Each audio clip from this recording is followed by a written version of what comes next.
Hi, today I'm going to show you an SMS automation system I built for a recruitment team to automatically manage their priority candidates list. So the problem it solved is quite simple but very painful. When you have hundreds or thousands of candidates, it becomes almost impossible to manually keep track of who is still interested and who is not. So this system automatically check-ins with the candidates via SMS, tracks their responses, and keeps the ATS, which is team tailor in our case, perfectly in sync. So to keep things clean and readable, I built this system into three separate workflows. First one is the check-in sender, which is responsible for sending the check-in messages to the shortlisted candidates. Then comes the listener, which is 24/7 live to listen to the responses to those candidates. And last is the response enforcer, which is responsible for handling the non-responder candidates. So let's discuss these workflows in a bit detail. This one is the check-in sender is basically scheduled to run every 14 days.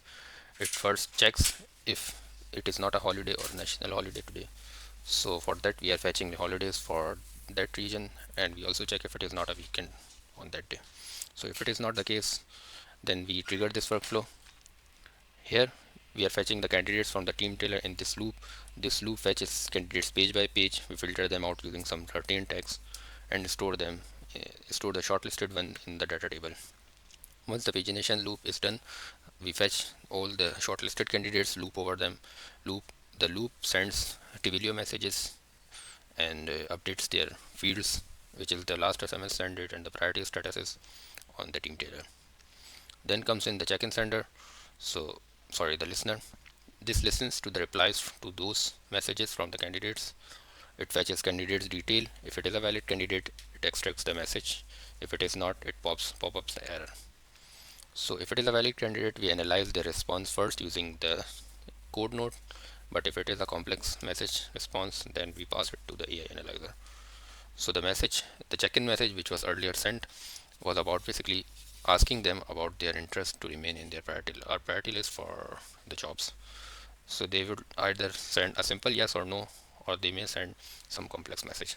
So if it is a simple message, we don't spend the OpenAI credits for every response like this simple response. And if it is a complex, then only then we spend the credits to analyze using AI.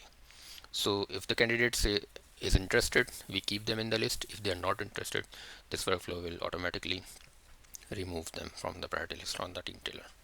Last is the enforcer, which is responsible for sending follow-up messages to the non-responders. So again, this is similar to the check-in sender. It fetches all the candidates, and it looks for those candidates who have been sent the check-in messages but they have not responded. So for example, if a check-in message was sent and 2 days have passed already and we haven't received any response, we send those candidates a final message, which is a warning message regarding whether they are interested in remaining in the priority list. If they reply to that message, then the listener will handle, but if they don't reply and 1 day more passed to the warning message, we remove them from the priority list.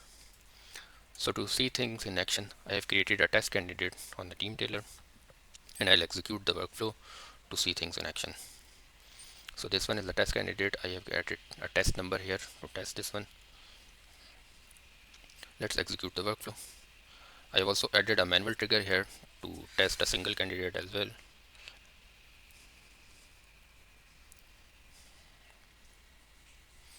Yeah, so I received a WhatsApp message. Let me show you that as well. Here is the WhatsApp message, which is the check-in message I have received. Now I'll reply with a no to see what it happens. Let me first uh, show you the results of the team tailor. Yeah, it sent the check-in message and the date was today. Now I'll reply with a no to see what happens. So this workflow is active and it will automatically do the job. Let me refresh this. It should remove the tags. Yeah, it removed the tag and the SMS priority status also. So that's the entire flow of these three automations. Thank you.